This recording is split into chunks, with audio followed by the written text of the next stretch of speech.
Recent గా ఒక report ప్రకారం ప్రపంచ దేశాలనేవి అప్పుల ఊబుల్లో కూరుకుపోతున్నాయి. ఏసియాలోనే మూడవ రిచెస్ట్ కంట్రీ, టెక్నాలజీలో ఎక్కువగా ఆవిష్కరణ చేసే జపాన్ ఇందులో ముందు స్థానంలో ఉంది. మరి భారతదేశం ఈ అప్పుల జాబితాలో ఉందా లేదా అనేది ఈ వీడియోలో ఎక్స్ప్లెయిన్ చేస్తాను. అంతకుముందు ప్లీజ్ సబ్స్క్రైబ్ సింహాసో. దేశాలు తీసుకున్న అప్పులను సివిరియన్ డెప్ట్ అంటారు. దేశాలు ఎందుకు అప్పులు చేస్తాయంటే ఆ దేశాల్లో ఉన్న ప్రజలకు కావలసిన కనీస మౌలిక సదుపాయాలైన రోడ్లు, ఇన్ఫ్రాస్ట్రక్చర్, విద్య వంటివి ఆ దేశాల్లో డెవలప్ చేయడానికి అవసరమైన డబ్బు వాళ్ళ దగ్గర లేకపోతే అప్పులు చేస్తాయి. మరి దేశాలు ఎక్కడ అప్పులు చేస్తాయంటే ఇందులో రెండు రకాలు ఉన్నాయి. ఒకటి ఇంటర్నల్ డెప్ట్, రెండు ఎక్స్టర్నల్ డెప్ట్. ఒకటి ఇంటర్నల్ డెప్ట్, ఆ దేశాల్లో ఉన్న సంస్థల నుంచి, ప్రైవేట్ బ్యాంక్స్ నుంచి తీసుకునే అప్పును ఇంటర్నల్ డెప్ట్ అంటారు. ఈ అప్పు అనేది ఆ దేశాల యొక్క కరెన్సీలోనే చెల్లించాలి. రెండవది ఎక్స్టర్నల్ డెప్ట్. ఎక్స్టర్నల్ డెప్ట్ అంటే అంతర్జాతీయ సంస్థల నుంచి, విదేశాల నుంచి తీసుకునే అప్పు ఎక్స్టర్నల్ డెప్ట్ అంటారు. అంతర్జాతీయ సంస్థలకి ఎగ్జాంపుల్ గా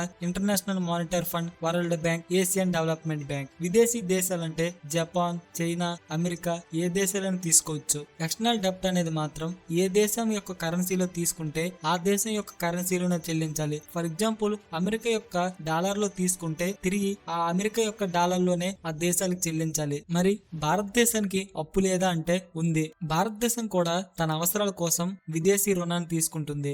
ఎందుకంటే భారతదేశంలో మౌలిక సదుపాయాల కోసం, భారతదేశంలో కొన్ని ప్రాజెక్ట్స్ కోసం విదేశీ రుణంపై ఆధారపడుతుంది. ఇప్పటి వరకు భారతదేశం అనేది 63.9 లక్షల కోట్ల విదేశీ రుణాన్ని తీసుకుంది. దేశాల యొక్క అప్పుని జీడిపిలో కొలవడాన్ని డెప్ట్ జీడిపి అంటారు. అంటే భారతదేశానికి సంవత్సరంకి వచ్చిన ఆదాయం, అలానే భారతదేశం యొక్క అప్పు దేశ జీడిపిలో 81.4% ఉంది. ఎందుకు భారతదేశం అప్పు పెరుగుతుంది? ఎందుకంటే భారతదేశం అనేది కరెంట్ డెఫిసిట్ లో ఉంది. కరెంట్ డెఫిసిట్ అంటే భారతదేశం అనేది ఎగుమతులు తక్కువగా చేసుకుని దిగుమతులు ఎక్కువగా చేసుకుంటుంది. ఫర్ ఎగ్జాంపుల్ భారతదేశం అనేది $500 మిలియన్ గల వస్తువుల్ని అమెరికా నుంచి దిగుమతి చేసుకుంటే అదే భారతదేశం $300 మిలియన్ గల వస్తువుల్ని అమెరికాకి ఎగుమతి చేస్తే దీని మధ్యన ఉన్న $200 మిలియన్ ట్రేడ్ డెఫిసిట్. భారతదేశం అనేది ఎక్కువగా చమురు దిగుమతులు చేసుకునేటప్పుడు విదేశీ మారక నిల్వల్లో డాలర్స్ అనేది అవసరం. అందుకే భారతదేశం అనేది విదేశీ దేశాల నుంచి డాలర్స్ ని అప్పుగా తీసుకుంటుంది. అంతేకాదు, ఎప్పుడైతే రూపాయి విలువ అమెరికా డాలర్ కి వ్యతిరేకంగా పడిపోతుందో భారతదేశం తీసుకున్న అప్పు కట్టడం కష్టంగా మారుతుంది. భారతదేశం అనేది విదేశీ రుణాలు తీసుకోవడమే కాకుండా ఇతర దేశాలకు అప్పుల్ని, ఆర్థిక సాయాన్ని కూడా చేస్తుంది. భారతదేశం ఆ దేశాల్లో ప్రభావాన్ని, ఎగుమతులు పెంచుకోవడానికి ఇప్పటి వరకు 60 దేశాల్లో భారతదేశం మౌలిక సదుపాయాలను కల్పించింది. అందులో భూటాన్, నేపాల్, ఆఫ్రికన్ దేశాలు, శ్రీలంక ఉన్నాయి. అందుకే భారతదేశం 2021లో భారతదేశంలో మౌలిక సదుపాయాల కోసం, దేశ అవసరాల కోసం national infrastructure financial and development bank ని స్టార్ట్ చేసింది. కానీ ఇది ప్రపంచ వ్యాప్తంగా చేయడానికి అందులో సబ్సిడీగా ఇన్ఫ్రాస్ట్రక్చర్ డెవలప్మెంట్ బ్యాంక్ ని ప్రపంచ బ్యాంక్ గా మార్చింది. దీన్ని బట్టి ప్రపంచంలోనే వెనకబడిన దేశాలు అంటే గ్లోబల్ సౌత్ దేశాలు అనేవి ఆర్థికంగా వెనకపడి, ఆ దేశాల్లో తక్కువ అభివృద్ధి ఉండి పారిశ్రామికంగా వెనకపడి ఉంటాయి.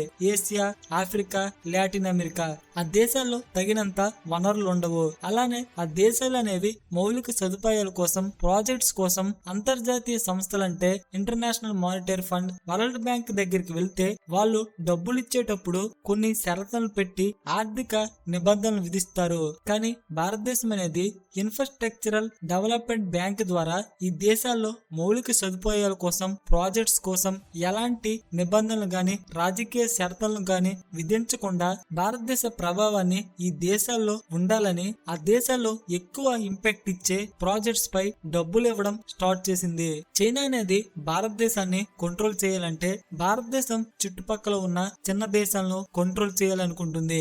అందుకే చైనా అనేది ఏం చేస్తుందంటే ఆ దేశాలకు అప్పులు ఇస్తుంది. ఇప్పటి వరకు చైనా అనేది ప్రపంచంలో 217 దేశాలుంటే 170 దేశాలకు 196 లక్షల కోట్లు ఇచ్చింది. ఎందుకంటే చైనా అనేది మొదట్లో పేద దేశాలకు అప్పుడే అభివృద్ధి చెందుతున్న దేశాలకు అప్పుల్నిచ్చి ఆ దేశాల్లో ఉన్న పోర్ట్స్ ని, రోడ్స్ ని డెవలప్ చేసినట్టు వాటిని కంట్రోల్ చేసి ఆ దేశాల్లో ఉన్న సంస్థల్ని యూజ్ చేసుకుని ఆ దేశాలను చైనాకు తగినట్టు మార్చుకుంటుంది. ఫర్ ఎగ్జాంపుల్ గా పాకిస్తాన్ లోని గ్వాడ్వార్ పోర్ట్ ని తీసుకుంటే కొన్ని సంవత్సరాల పాటు చైనా లీజు తీసుకుంది. కానీ 2000 సంవత్సరం నుంచి చైనా అనేది ప్లాన్ ని చేంజ్ చేసింది. చైనా అభివృద్ధికి అవసరమైన దేశాలంటే సంపన్న దేశాలు అంటే స్పీడ్ గా డెవలప్ అవుతున్న దేశాలకు అప్పులు ఇవ్వడం స్టార్ట్ చేసింది. ఫర్ ఎగ్జాంపుల్ చైనా అనేది ఇప్పుడు అమెరికాలోని 2500 సంస్థల్లో 18.1 లక్షల కోట్లను ఈ సంస్థలకు అప్పులనిచ్చింది. అలానే 27 దేశాల యూరోపియన్ యూనియన్ కూటమిలో 1800 సంస్థలకి 14 లక్షల కోట్లని అప్పులనిచ్చింది. ఎందుకు ఇంత అప్పులనిచ్చిందంటే ఆ దేశాల్లో ఎక్కువగా సెమీ కండక్టర్స్ కంపెనీస్ అలానే అరుదైన ఖనిజాలకు సంబంధించిన కంపెనీలకే ఈ డబ్బులనిచ్చింది. ఎందుకంటే ఆ దేశాల్లో ఉన్న కంపెనీస్ లో షేర్స్ ని తీసుకోవడానికి లేదంటే వాటిని సొంతం చేసుకుని సంపన్న దేశాల్లో అత్యధిక డబ్బునిచ్చే కీలక రంగాల్ని చైనా తీసుకుని ప్రపంచ శక్తిగా మారాలని అనుకుంటుంది. అందుకే భారతదేశం చైనాకి పోటీగా ఈ ఇన్ఫ్రాస్ట్రక్చరల్ డెవలప్మెంట్ బ్యాంక్ ని ప్రవేశపెట్టి చిన్న దేశాలకు, అభివృద్ధి చెందుతున్న దేశాలకు ఆర్థిక పరంగా సాయం అందించి చైనా యొక్క అప్పుల ఊబుల్లో కూరుకుపోకుండా చూడాలని చూస్తుంది.